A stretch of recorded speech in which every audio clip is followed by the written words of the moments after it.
we don't use the internet, only the devil will use the internet.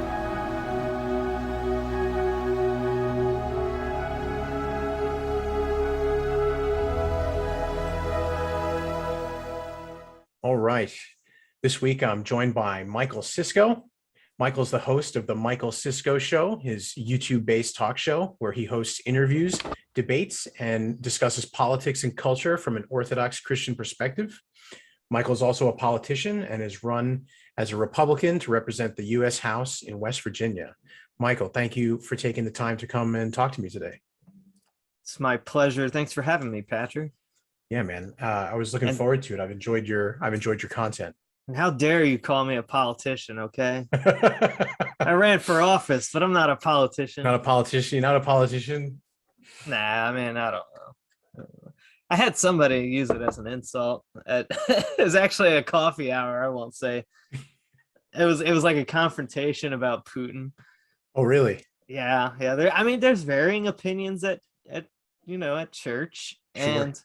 And unfortunately, I'm in a position where my opinions are very public, so it's not like I can just avoid it during coffee hour. And so sometimes I get confronted, and I'm the same way I am online. I just, I'm very direct and maybe not as charitable with my words as I should be, and instead of diffusing, I give it right back, and that's something I should probably work on at some point. But it in one sense, it also makes for good politics too. So, what was did it all work out? Did the situation escalate, or? I don't think that person was prepared for the response. I think most people, when they confront like that, are not expecting a equal or more powerful force of response, especially when it's coming from another male. I think they're expecting some sort of like acquiescence or something. And so no, it just he seemed just dumbfounded and then avoided me ever since. So yeah. Yeah. Our I mean, I wasn't rude. I just sure. I just gave my opinion, and very bluntly, and in the same manner that he delivered his opinion. And yeah, I'm not apologetic about it. Yeah. And it's weird because it's a Russian church. Like, I'm pretty sure he's the only person with that opinion there. But yeah, I don't know what many of the opinions at my church are, because our priest has repeatedly asked everyone to not share them in the church. So yeah, honestly, I don't want to be bothered with it at coffee hour. I do it at like literally my job. I do my show. I was running for office. The last thing I really want to do is go to church and then talk about politics. Yeah, absolutely. Like, it's supposed to be where you cast aside all your earthly cares, enjoy the liturgy. Yeah. And enjoy being in heaven on earth. So yeah, that mirrors my sentiment on it exactly. Well, man, I guess I'd love to start here, getting a bit of a autobiography, I suppose, a bit of a who is Michael Sisco, and how did you wind up at the position that you're in right now, where you as far as your views and your politics, how you became an Orthodox Christian, for my viewers who may not know who you are, would you mind giving us a little rundown? I don't know if there's a little rundown, but take all the time you like, man. I'm probably older than most people think. I'm 34, going on 35 in a couple of months in December. So I've been, it's been I became Orthodox back in 2014 on the Feast of Saints Peter and Paul on the new calendar. At the time, I was Antiochian. I've come to realize that all outside of Rokor might not be darkness, but it's questionable. Just kidding. I still admire Antioch as well. But no, I grew up Pentecostal. I was baptized Catholic, raised Pentecostal, and went off to Bible college actually at Southeastern University down in Lakeland, Florida. I was kind of like a neocon at the time. Mm-hmm. I joined the Army while I was in college. I was in the National Guard. My recruiter was like, "Do you want to be special forces or do you want to be infantry?" And my response was, "Well, which one do I get to go kill people fastest?" And he's like, "Well, infantry is only like 14 weeks. Special forces the training's for like 2 years." So I was like, I'll do infantry. So so I became an infantryman. Like I went to basic in the summer, and then I didn't go back to school till after I graduated and whatnot. And I ended up being in special ops eventually, anyways, not as a Green Beret, but I was in long range recon and surveillance, which is totally different mission set. You basically just spy on people. Your MOS is still 11 Bravo, but you're specialized in essentially getting as close to the enemy as possible, undetected, and you give intel, eyes on intel to intelligence officers. And so I did that, and I luckily, as gung-ho as I was to kill people, I am very happy that I never was on a direct combat mission. I got deployed on some peacekeeping missions and never had to shed blood. So I appreciate that now, as much to my chagrin as a young 20-something gun-ho enlisted infantryman. Now I am very grateful. But yeah, I did that for 6 years. I was actually married. I got, as this often the tale goes, deployed, and things don't always, sometimes there's some infidelity on while you're deployed. And so that happened. I got divorced. I had left Christianity altogether at one point. I explored all sorts of things, Islam, occultism. I was very heavy in the occult. I became a Freemason. I was even in the Rosicrucian group. I did the high magic. I did low magic. I did what I thought was like British traditional witchcraft. I did all that stuff. Eventually, I'd say on one of my deployments, which was, while my marriage was tail spinning, I was getting drawn back to Christ just through the Gospels. Honestly, I was deployed and bored and reading the Bible. And I remember the Gospel of Matthew was really the one that really was just, I was like, you know what? I can't get away from this Jesus thing. I just can't. And it's just so happened that on that deployment, I got to go on we would get I was in Egypt, just to be clear, and we would get weekend passes every now and then to go on these organized trips. There was a Tel Aviv trip, there was a Jerusalem trip, and there was a St. Catherine's Monastery trip. Stupidly, I turned down the Mount Sinai St. Catherine's trip. It just didn't interest me.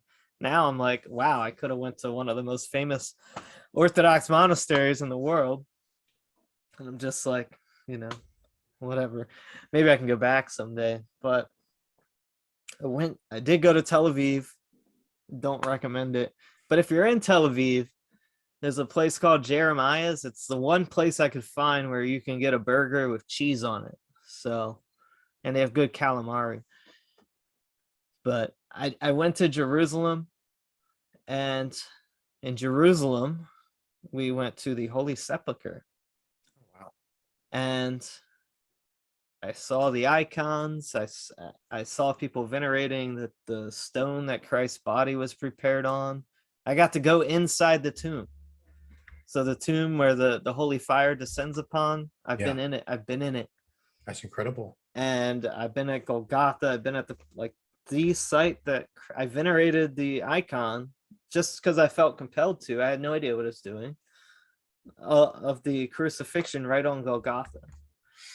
And it was like this feeling of just sanctity, just palpable holiness. It almost like you could touch it and the whole place.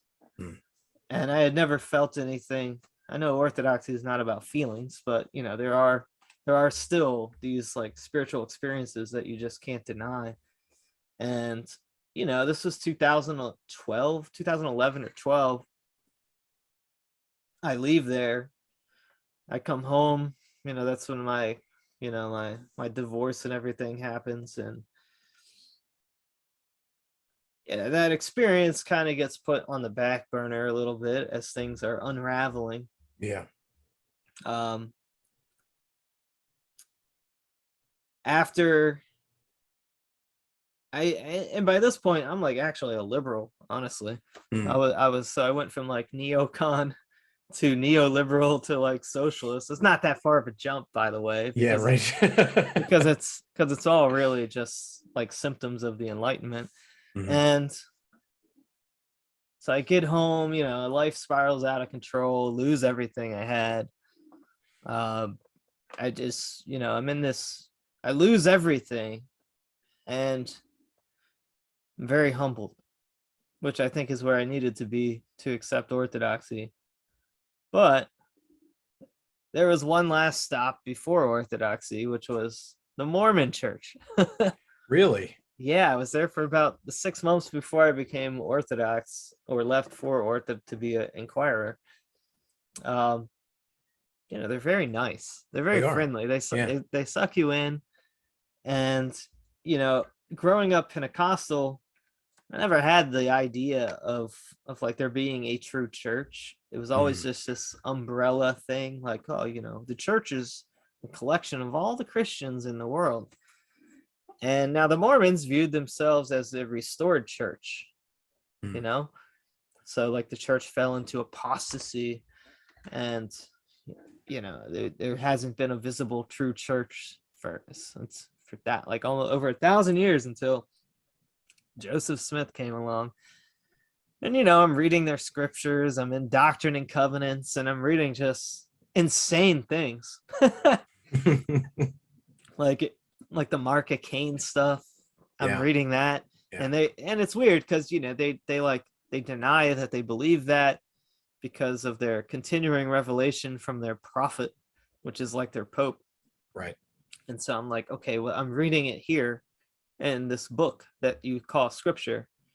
And, you know, I obviously started reconciling, you know, the contradictions between their scriptures and their continuing revelations and whatnot that are basically adapting the political correctness of the time. And I'm just like, you know what? I think there is a true church, but it's not these guys. Yeah. And so I set out to just research early church history, which started at Wikipedia, not gonna lie. And and that's literally how I discovered that the Orthodox Church existed. And it I got to the Great Schism. I'm like, I guess I gotta pick a side. I was at the point, I was like, I wanted to give a fair shake to the Orthodox and the Catholics. And so I was just like, all right, I'm just going to email the local Catholic priest, the local Orthodox priest, and we'll check them both out. I already did all the digging and reading and apologetics, and I was leaning towards Orthodoxy. But anyways, I emailed the priest, and the Catholic one never got back to me. Father Gregory Matthews Green at Holy Cross Orthodox Church in Lintica, Maryland, he reached out and invited me to come by the next day, which was like before or after they did Great Vespers or something.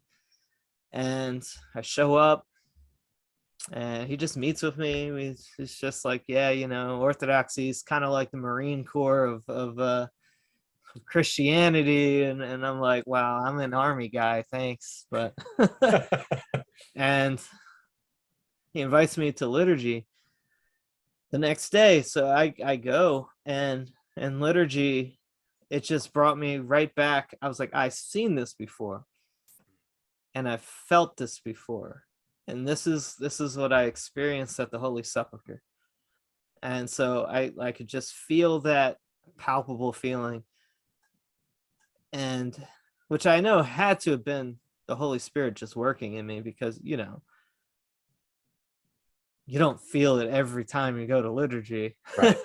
But it Right. was definitely the Spirit working on my heart, and I was like, this is that, and I'm never going anywhere else. And so I knew pretty much as soon as I experienced my first liturgy, I put the pieces together.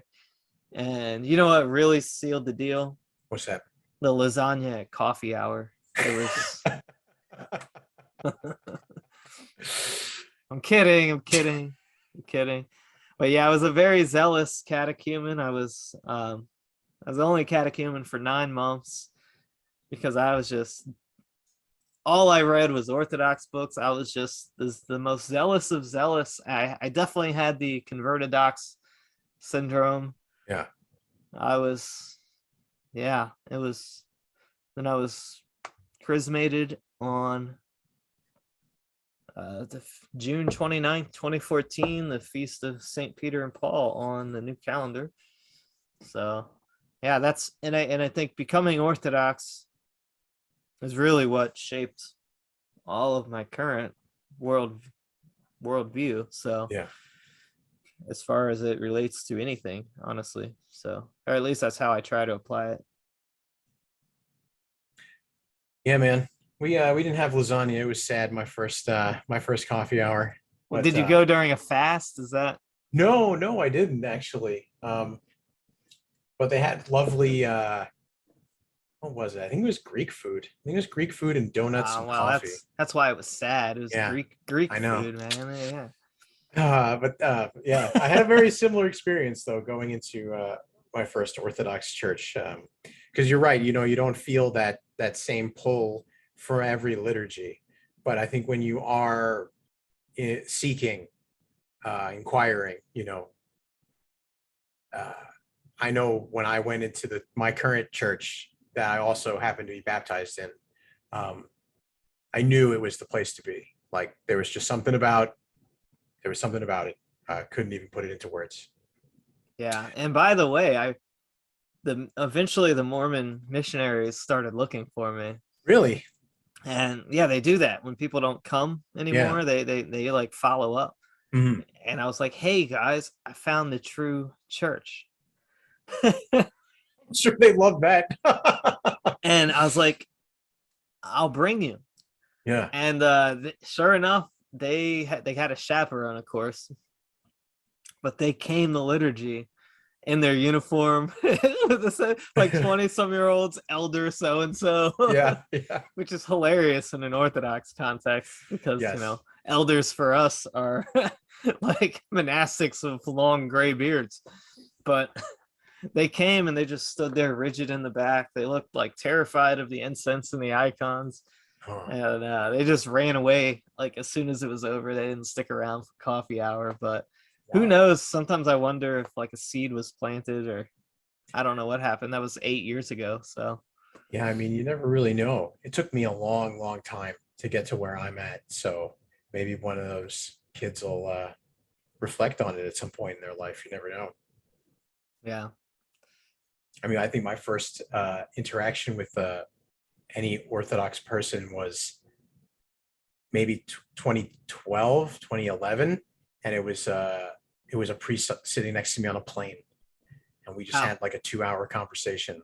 And then I went right back into my life, and it took many, many more years before Orthodoxy even started popping back up. But I always knew, that I had these little breadcrumbs of it throughout my life when I look back. So hopefully I have a similar effect on one of those guys. Yeah, yeah. Well, I hope so. I wish I remembered their names. Maybe I could pray for them. Hmm. I guess I could just say, random Mormon missionaries. I don't know. I don't know who they are. It's true. That's true. Yeah. So you said you got baptized 2014. Yeah, I was actually Antioch accepted my Catholic baptism, and then they just chrismated me. I know that's a controversial subject, especially in my own jurisdiction, but Mhm. it was up to my bishops at the time, and Yeah. yeah. All right. So from 2014, then when did you spin up the Michael Sisco Show? Well, I actually initially just started out podcasting. It was I briefly tried live streaming when it was brand new. I think in like 2017-ish. Okay. And I was like, you know what, this is not for me. I don't like being on camera.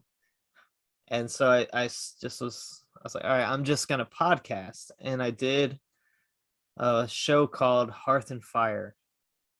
And it was kind of like your show, except I initially made it less. It wasn't the initial focus was supposed to be political theory and philosophy. Mhm.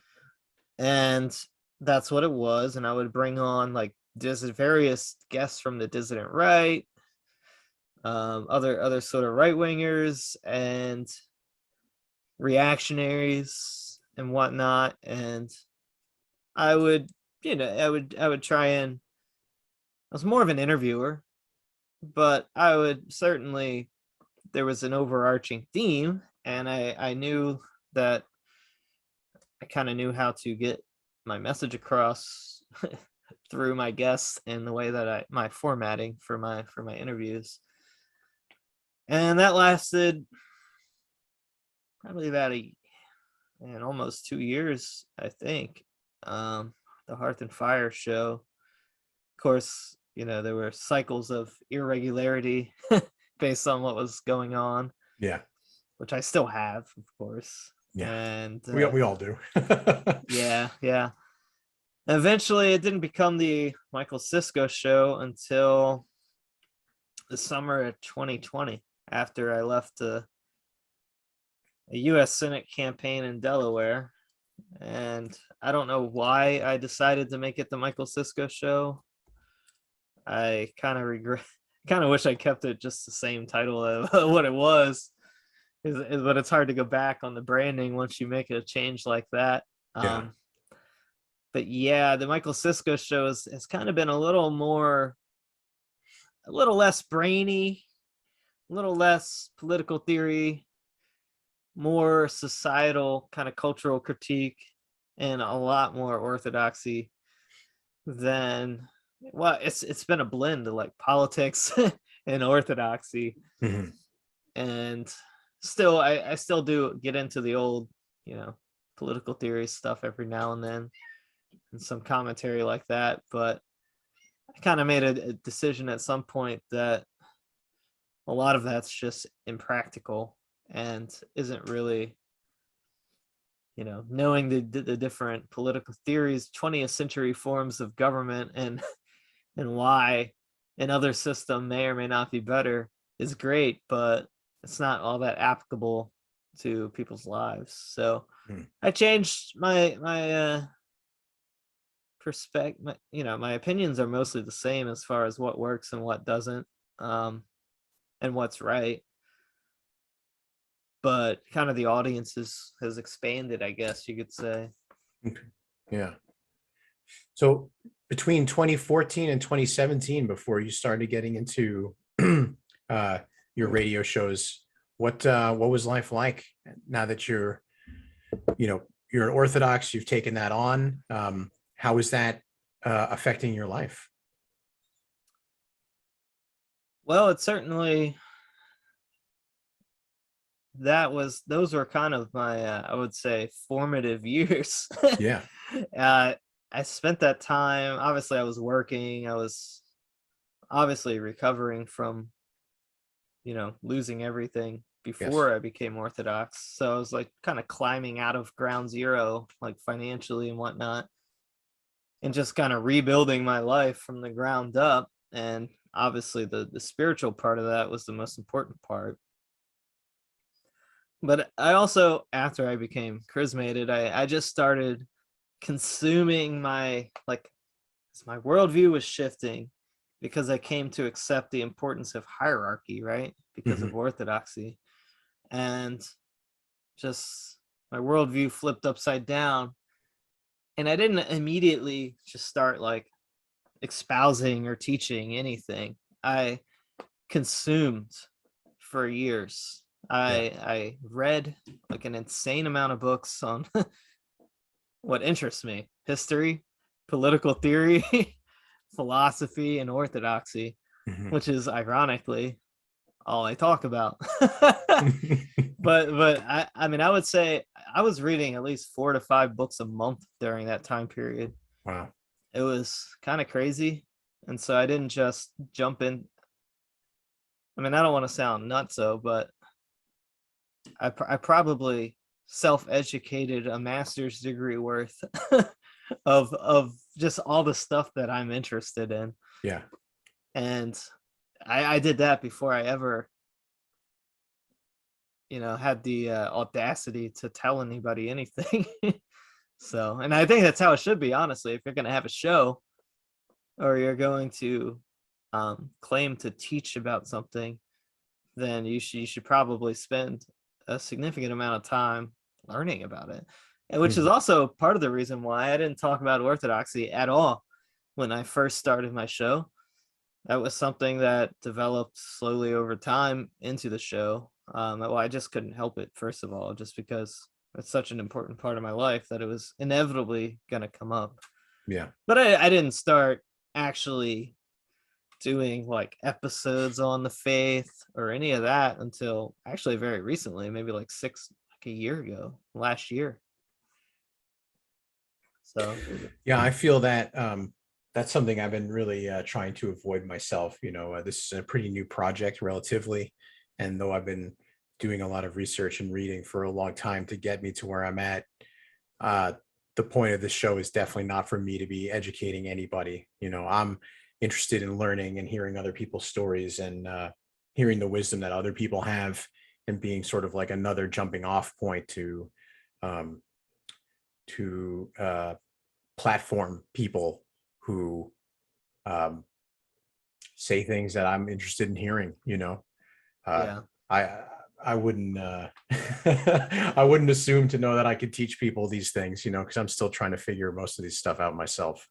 Yeah, and I did get a blessing to do my show, and it's just so I've changed priests over the years, and just no objection to any of my content. So Excellent. for many, I know that question always comes up: do you have a blessing to do this? It's like, well, yeah, I'm Orthodox. Yeah, I wouldn't do it without one. So yeah, yes, I definitely did not want to make this an Orthodox show, though it seems that as I get more and more guests on, they seem to be in the same world. So it just seems to be the way it's going. And like you said, it's such an important part of your life. I start every day and end every day with it. So, you can't really get away from it when you're taking this stuff seriously, which was the whole point of joining. yeah, absolutely. Right on. So we've gotten a bit of your backstory, how you've kind of come up with the Michael Sisco Show and how it's changed over time.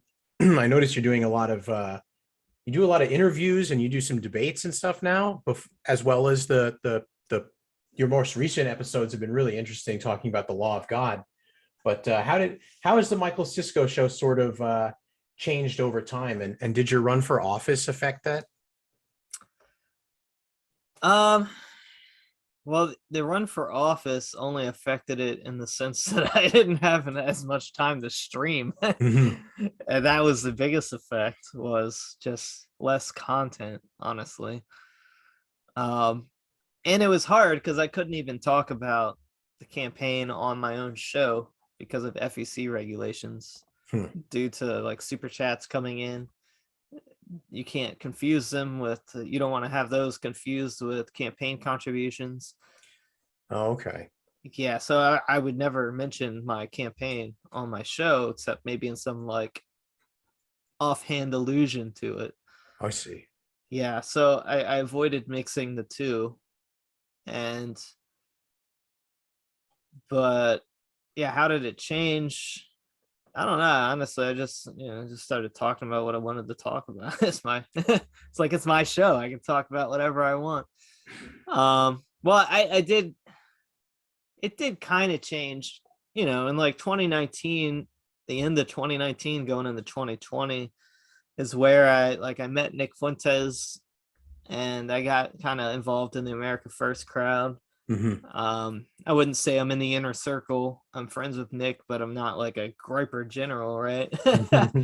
But I love the Groipers. I like the America First crew, and I would say that as far as like any political movement aligns with my worldview the most, theirs does. And so that probably had a profound effect on my content, was just kind of covering that sphere and that a little bit more. I went a little more from a little away from the geeky philosophy stuff and more into kind of Groiper lingo and culture a little bit, and America First politics, and kind of explaining that to people. Yeah. And why I believe that that's like not this like spooky evil thing. Quite the contrary. Yeah. But yeah, I think that was probably the biggest turning point in the show, honestly, was 2020 kind of becoming part of that world. Now, were you sort of like running alongside of it during the 2015, 2016 election of our previous president? At that time, I mean, obviously I was rooting, I was pulling for Trump, and I was kind of involved in the dissident right, Mhm. as socially. I wasn't like active in any sort of campaigning or organization level, per se. I may have been in a book club or two, but I was more of like an NRX guy back then, like the Yeah. neo-reactionary dude. That was kind of my foot into the dissident right. And Was that a lot of Moldbug? yeah, Yeah. I loved Moldbug. Yeah. Now he's like married in a polyamorous like marriage now. It's like, It, the heck is wrong with you, dude? Like, uh, but I liked Moldbug. His stuff was good. It's definitely worth reading to get a grasp of like the reality of like the cathedral, and like our all of our institutions are basically like part of this, their own religion, the progressive religion. Yeah, but ultimately Moldbug was bound to bound to end up the way he is now because he just didn't have faith in Christ. And that's, what's there really grounding you to reality? You can be brilliant and right about most things, but if you're not right about that one, then yeah, Moldbug really opened my eyes to the idea that people are religious animals, whether they like it or not. And if you don't have Christ as your God, you have something else as your God. which And is true. you will act in accordance with that, as well as the fact that progressivism, I think somewhere around 2014, 2015, the topic of the progressive religion was starting to pop up. People were talking about these people acted more like religious fanatics than politicians or people with political ideologies.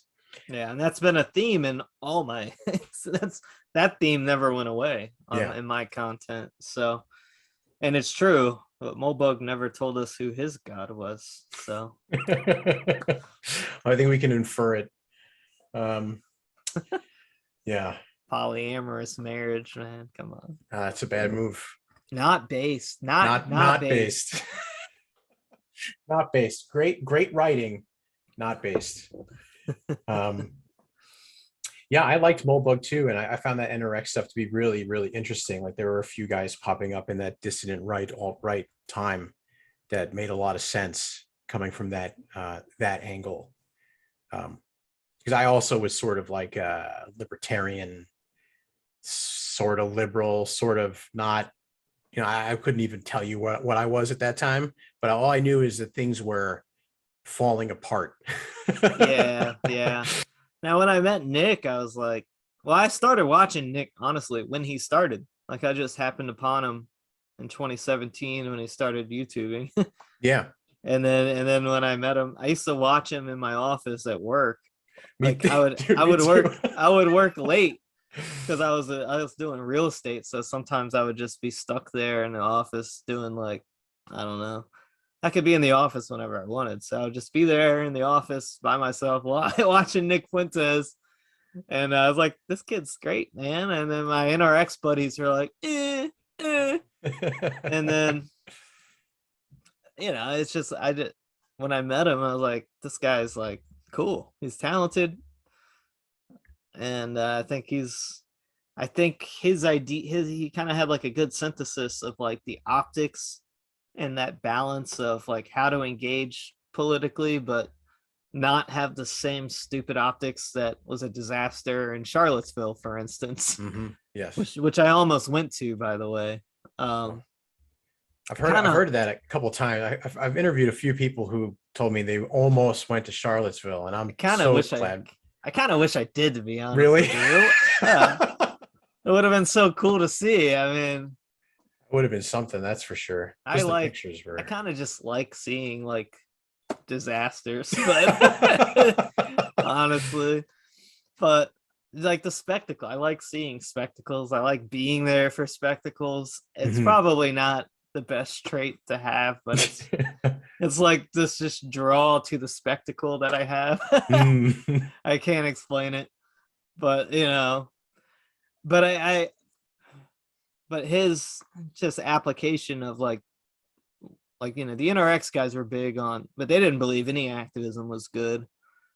And at one time I probably agreed with them, but I think he has the best balance between not being spurgy retards and applying like all of the concerns that the dissident right had. I want to be careful not to say alt-right because and they'll be like alt-right.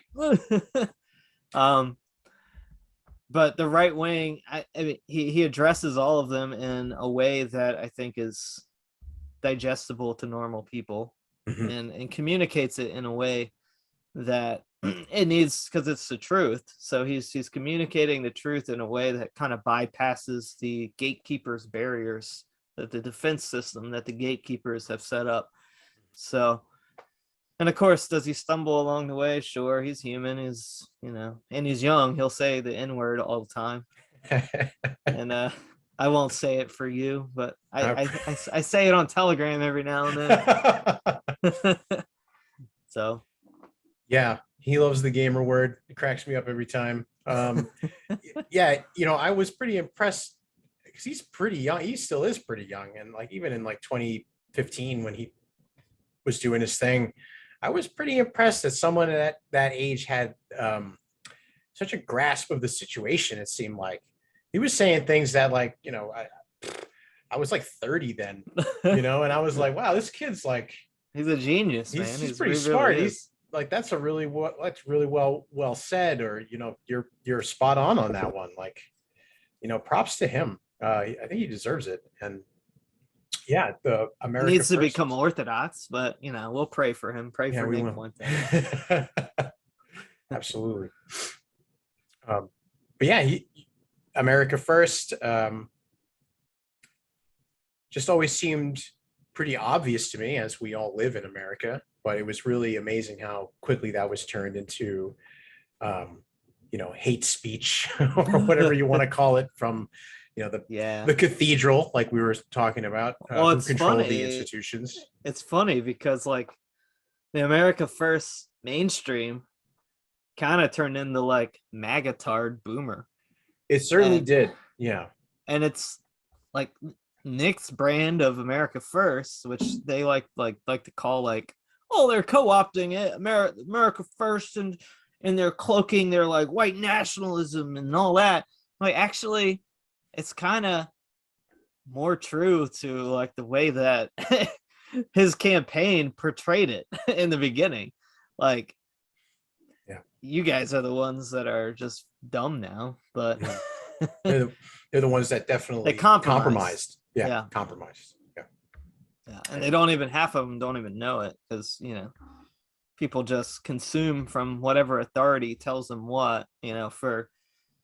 For conservatives, they have their authorities, and which we know are probably just the outer party of the inner party. So they consume, they do what they're told, and then you have somebody like real reactionaries like Fuentes and the America First people, and we're still pushing the counter narrative, and it just they get triggered. So yeah, and then it trannies are conservative. Yeah, some of that stuff, like with like that Charlie Kirk and some of those characters who are getting up there and trying to sort of ride along the high of the movement, or ride along with like the outskirts of MAGA, or whatever you want to call it. Definitely very questionable. But I don't think I've heard Nick or the people who are sort of in his circles really change their tune. It's always been very consistent, which is what I admire. It doesn't seem to have been co-opted the way the mainstream America First MAGA movement went. And we all saw what happened with our previous president, especially when you look at like January 6th, for example. Was that something, were you at that train wreck? So I know you like spectacles. I wish I was. I was at Stop to Steal 1. I was at Stop to Steal 2. I had planned to be there, but unfortunately I was moving into a new apartment in West Virginia that day. And I literally had to move in that day. And that's the only reason I wasn't there. And I wish that I was, because it was awesome. It was awesome.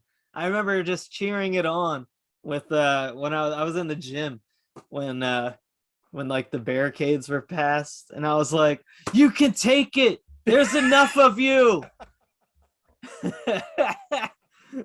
Like I was just like, it was great.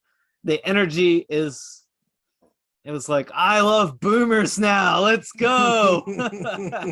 There's hope for boomers. Oh man, yeah, that was crazy to watch. Man, after Charlottesville, my opinion was with sort of what you were talking about, the NRX guys, the idea that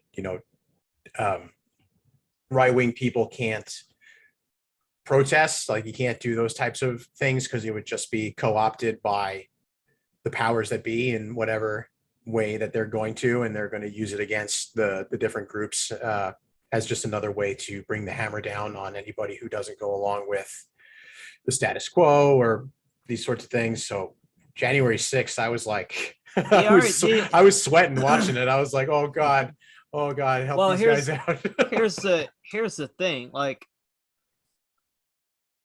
I used to believe that too, but in my opinion, that's offering that the establishment is not that powerful.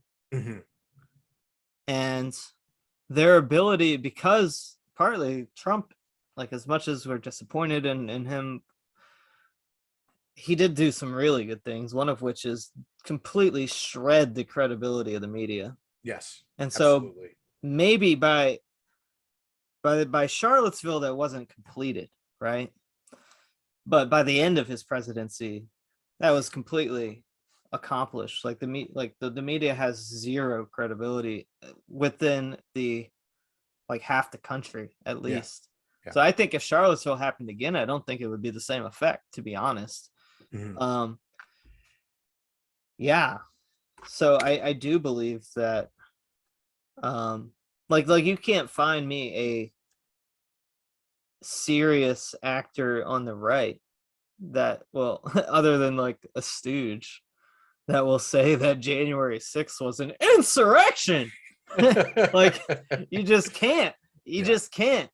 And so I think that the NRX guys and a lot of people that held those views gave the system totally just kind of overestimated their power, and I think we're seeing the whole system crumble, to be honest. We're starting to see Yes. fractures that may or may not have been there for a while. I don't know, but Yeah. I think they're on their toes, to be honest with you. Yeah, I agree with you. I think it was just such a huge facade.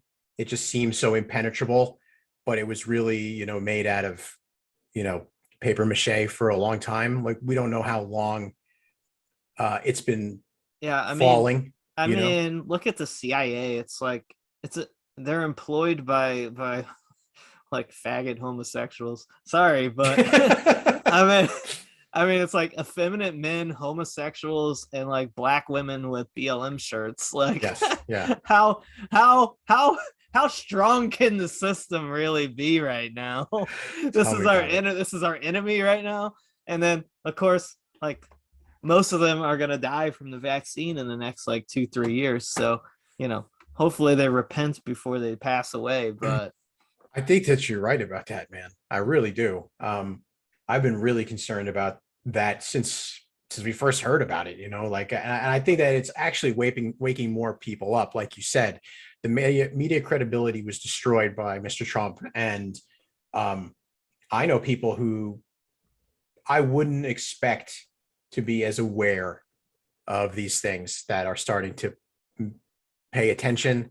I work in the tech industry, so where most of those people kind of lean, and I'm hearing things I'd never expect to hear, just like little asides, little comments. It doesn't have to be somebody standing up and saying like, oh, this is all bullshit, don't get it, but I've heard enough to know that people are aware, people are starting to wake up, and it's a blessing, I think, and it fills me with hope that though I do think that we are going to see a tragedy, like a widespread tragedy with the different aspects of that.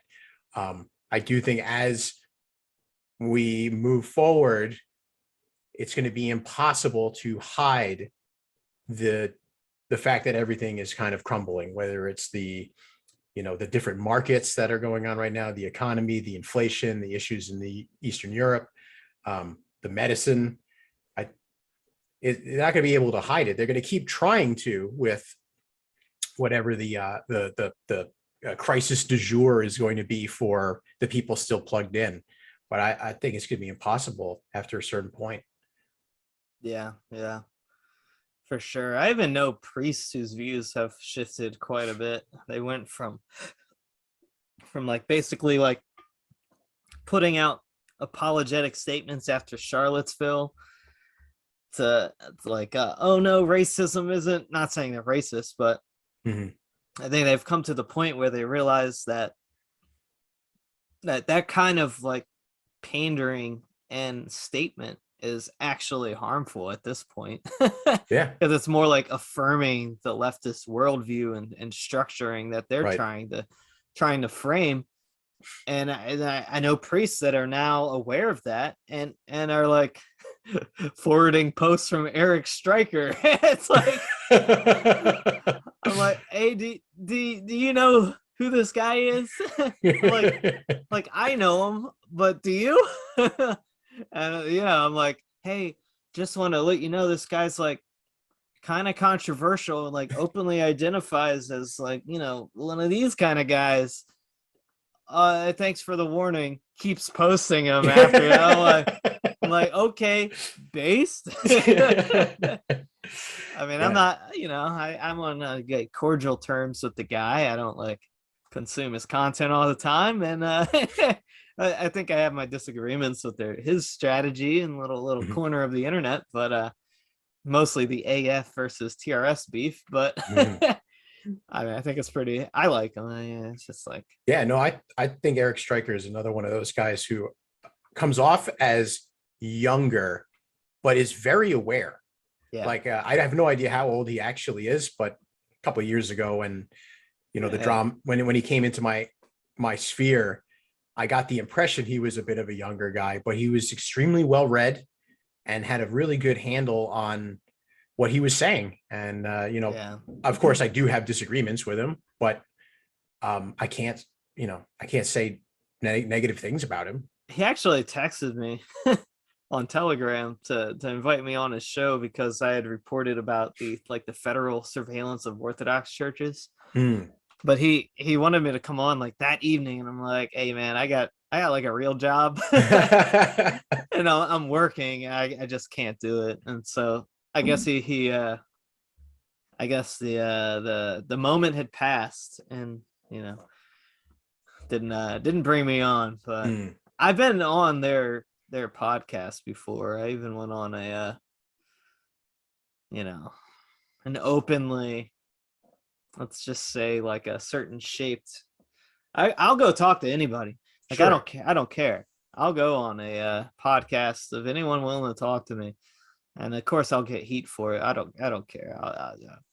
I'll shoot the breeze with them, and yeah, this guilt by association thing is really just yeah, it's like they'll use it against you if you're right wing, but if I go on a commie podcast, nobody's gonna call me a communist. Yeah. It's like, so why are you going to call me a Nazi if you're going and talking to these guys over here? Like, whatever. They're actually nicer to me than journalists. So, yeah. Yeah, that seems to be another one of those, like you're saying about, the priests doing these sort of apologetical emails and confirming the perspective of left-wing narratives and these things. Yeah, it seems to be another one of those like big divides in the way right-wing people and left-wing people think and present ideas. Like they don't want to listen to anything. They want to use those words. I give maybe not everybody. Honestly, I can give a pass to like a bishop because they're kind of out of touch with. Oh yeah, like how they don't like a bishop from Russia or a bishop from like Antioch or whatever. These guys, come on, man. You can't expect them to understand the context of American politics. Sure. And they're going to have some aid or whatever. It's like, hey, we need a statement about like racism bad. And like, why would the bishop like he's not going to understand the context enough to like right. And in the political context to be able to like disagree with doing that. It's just like, well, yeah, everyone's created in the image and likeness of God. Like, duh. Okay, cool. But priests are a little different because they're kind of on the ground. Mm-hmm. They're in the battleground. They're engaging with the culture in a way that bishops just don't do. Mm-hmm. Except for Archbishop Epidephoros, who marches with BLM. Yeah, he's quite in touch with the culture in ways that he probably shouldn't be. So there's that guy who has me blocked. I've been blocked on Twitter by him for like 3 years now. So I was one of the original blocked by him. Doing something right. Well, he made a what's that Muslim fast thing again called? Ramadan. Ramadan. He made a Ramadan post, and I just commented like, "Are you Christian?" ? And that was enough to get me blocked. It was like boom, gone. Oh man. Yeah, I agree. Like, I don't think that you should expect that from bishops and people who are sort of detached. But I was commenting more on the idea that even just the words they use to shut down conversation, it's good to hear that people aren't accepting that as the word that once had power. Calling somebody a racist would immediately shut things down. But you can't accept the language. You can't be like, I'm sorry, I have to disagree with your premise. Like, you know which one I'm glad's not working anymore? What's that one? Anti-Semite. Anti-Semite. Ugh.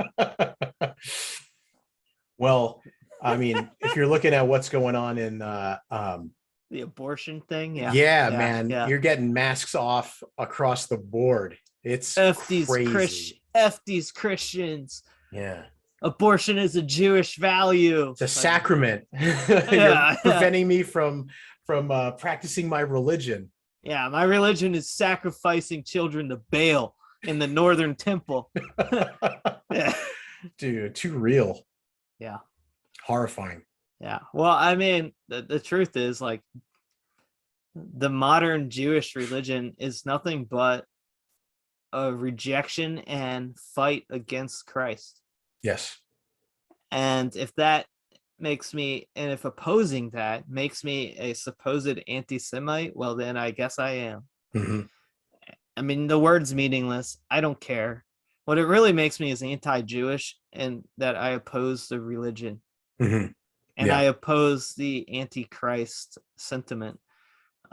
Whether that's coming from the formally religious Jews or whether that's coming from the atheist secular Jews, because ultimately the sentiment is both anti-Christ from both of them. So to me, in that sense, they are united in their opposition to Christ. Therefore, they are problematic in what I want to be a Christian society.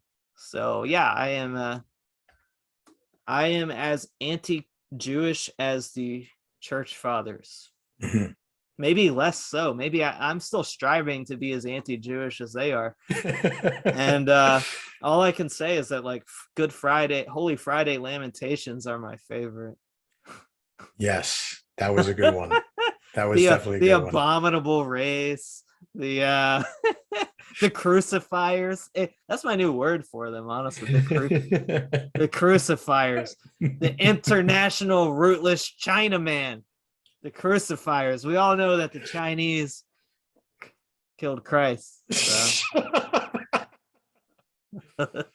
Oh man, it was E. Michael Jones actually who woke me up to this whole idea that if you're breaking down the word and the biological reality of, like, Semite and what part of the world they're from and who they're attached to, and how it just became it was totally politicized from its get-go. It was never an accurate it was never even accurate to the groups that were being discussed. So just like these magic words. I don't care. Like we got Brother Augustine, who is ethnically Jewish. Mm-hmm. He's Orthodox Christian to me. Like, yeah, white identity is important in the sense that we are being attacked. Yeah. And I think the vehemence against white people is because they view Europe as, like, the traditional vehicle of Christianity. Because the Roman Empire was used as the tool to spread it across the world. Mm-hmm. And so, Europe is kind of the inheritance of Rome in a sense. And then the inheritor of Christianity through Rome, through the conversion of Rome. And I think that's where, like, when you hear anti-white, to me, it's really just anti-Christian. Yes. So yes. it's just like this veil that they like to put on it so that they can use their slurs and frame things in, like, this white oppression. What they're really saying is Christian oppression, the oppression of evil. And that's what I want. I want a system that oppresses evil. Yes. I don't want freedom. I want freedom from evil. I don't want freedom for evil. And so, yes, I want to oppress evil because I don't want my kids going to school and getting, well, taught and probably molested by drag queens and brainwashed into this, like, total insanity I don't want my kids thinking that it's okay to rip a fetus, a baby, from a womb, limb by limb, and sold for body parts because you're teaching them that it's like women's rights or whatever. I don't want my children to be indoctrinated into your satanic religion that hates Christ. No, I don't want that. Mm-hmm. Sorry, I went all Alex Jones on you. Preach it, man. Like, I completely agree. You're right. It's framing things in terms of race. It's just sleight of hand. It's just ways to get people to fight one another and to not clearly identify the real issue that's happening. And you're right. Yeah, there is like a side that irks me on the right too, where they're like, oh, I don't believe in white. I'm like, I'm like, okay, first of all, what we're describing is it with that term is an obvious real thing. It's like people from Europe. Mm-hmm. Like, and it doesn't matter if you don't identify as white when the enemy that hates you and wants to kill you for being white identifies you as being white. Okay. Yes. It doesn't matter that you have like this like ideological opposition to be like identifying as white or building an identity around it. We're at a point where they've already built that identity for you. Mm-hmm. So if you want to like organize to defend yourself, you kind of got to adopt that identity in a sense. Yeah. How do you feel about that, actually? Because I'm sort of I'm in that camp where I don't know if identifying as the group set forth by our enemies is necessarily going to help us out, because it is sort of by nature a negative identity, even though we can all identify a white person, right? I think it's kind of I don't know that it's actually something that the left framed, because it's kind of just the nature of America, because we it was Anglo descendants that came here to establish this country for themselves. And, we accepted prior to 1965, mostly people from Europe. And so American identity just became like a kind of a mixed bag of Europeans. And so there is like an American ethnic, and the descriptor for the American ethnic became white. Like, that's just the description. And I think that was prior to the left's use of like rhetoric of trying to create like framed things. They've used it now. The thing is, I think it's true, like we mentioned about like not buying into the left's framework and whatnot. It's true to like mostly true in most circumstances, but in this one, if you're identified as the enemy, which is based around your ethnicity, the American ethnic, which is kind of European hodgepodge, mostly Anglican, but with a few admixture, Irish, Scottish, Italian, even some Italian in there, and German, and it's just an ethnic descriptor of the American ethnic, instead of saying like, instead of describing that, it's this is what it is. It's obviously identifiable for the most part to anyone that has like the eyeball test and common sense. And so I don't think it's quite the same. I am, quite frankly, proud of my European ancestry. Yeah. I am not ashamed of it. I want to continue that in my lineage. and it's not like it's like a religious belief. It's like, hey, I respect my ancestors. I want my kids to look like me and my ancestors. And I don't think that God's intent was the same intent as these like globalist elites that want to just like mix us all up and turn us into like a slave goy class for the oligarchs. Yeah, because that's really what they want. They don't want you to have any sort of identity outside that would conflict with their aims of just making you a slave. Right. So I don't, I that's how I feel. I think that the nations were a real thing. Yes, in Christ and the church, there's one nation under Christ, but that doesn't mean that. But even when you read the scriptures, it talks about the nations kneeling Right. at his throne, right? But that, if you're trying to like, it's just unnatural to like try and like, and it's actually in opposition to that in the scriptures. If you're trying to destroy the nations and just mix them all up in the one hodgepodge. So yeah, that's just my perspective. I think God created the nations. He created the different peoples. Trying to destroy those identities, it just seems like contrary to reality and his will. Yeah, absolutely. Like the Tower of Babel, for example, is a perfect illustration. You know, yeah, no, I'm with you on there. I do still consider a bit of a concern though with an identifier proposed by the enemy. But I do see I agree with what you're saying. I just have I think I have to chew it over some more. I think I have to Yeah, I mean, about at it some some more. point, like if you change a word, like if you change the term, there's also kind of a pragmatic thing where it's like, well, nobody's going to know what you're talking about. Sure.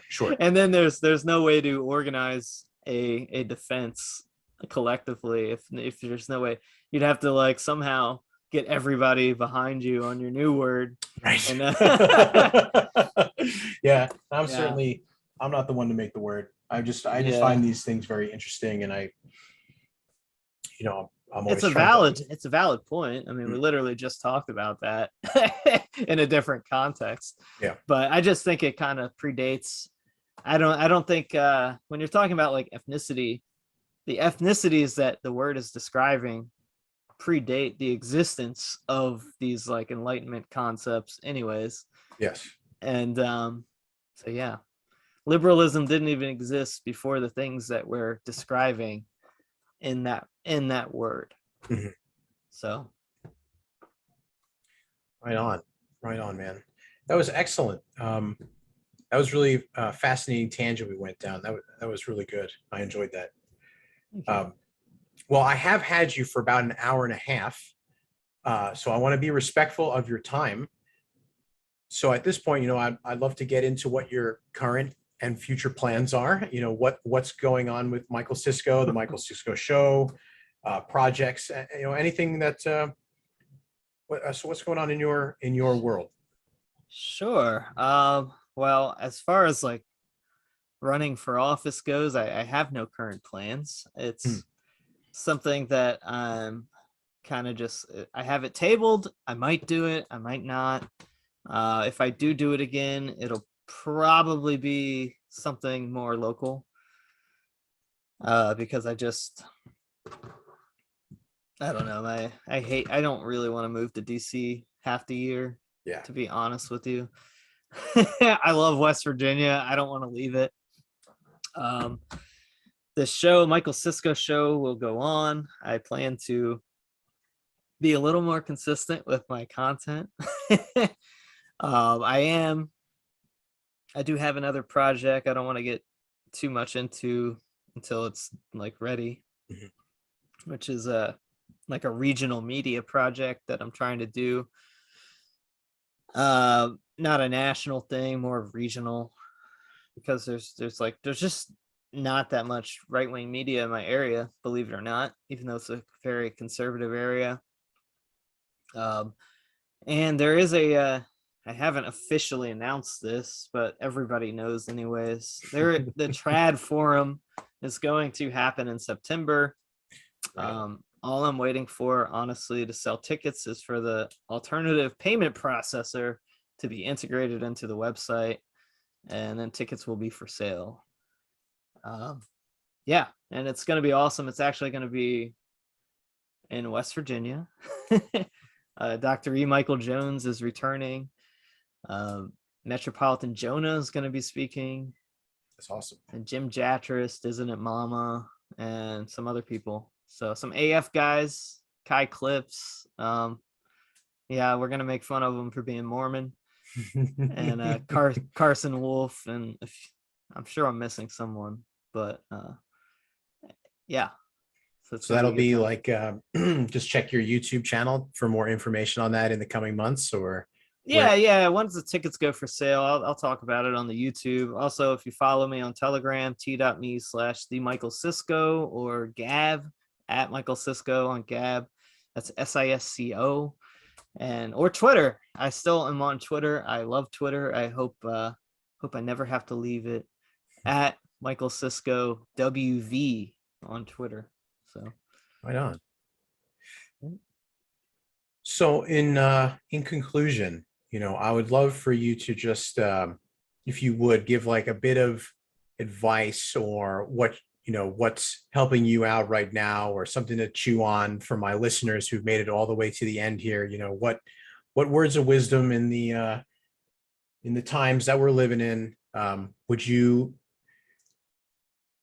say to somebody who is probably in their late 20s, early 30s, maybe, just trying to get through all of this and stay positive, keep the faith, and all that good stuff? Honestly, no matter what you're doing, it's going to come with stressors that if it's an important endeavor, it's going to be incredibly stressful, especially if you dive into like politics or anything like that. I would say the most important thing you could do is be strict with your prayer rule. Keep your prayer rule. Stay in church. Prioritize your spiritual life. That's the most important thing, is repentance and life in the church. That's where you're going to get the grace from God to be able to deal with all of the temptations and stress that's out there. So that's my advice. Whatever field you choose, whatever endeavors you do in the world, or even if you're rejecting the world, being a monastic, whatever you're doing, that's the spirit. Don't lose sight of that. There's been times where I've let that kind of slip a little bit, but you can't, it's really, there's nothing more grounding than, and the more starting your day in prayer and ending it in prayer, especially if, this world's insane, honestly. Mm-hmm. And with the way that we live, just so tapped into the internet and all of this, we need time to just get away from the screen and just turn towards God and put your mind on God and God alone. So that's my advice. And instead of vacations to like the beach, go to a monastery. My first week as an Orthodox Christian I spent as at a monastery. So that's awesome. Yeah, and you're going to completely cast aside your connection to the internet and all of these distractions. So go to a monastery that doesn't even allow the internet.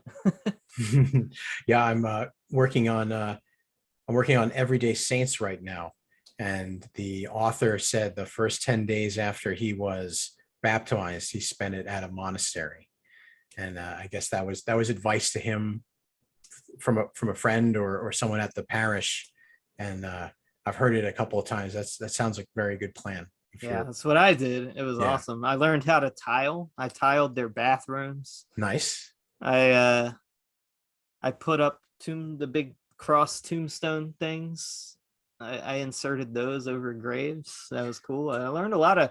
And I've learned how to milk goats too. So you learn a lot because they put you to work. Good. So yeah. Excellent. Well, Michael, thank you so much for taking the time to come talk to me. That was an excellent conversation. I really enjoyed it. Thank you for having me, Patrick. Absolutely. Anytime.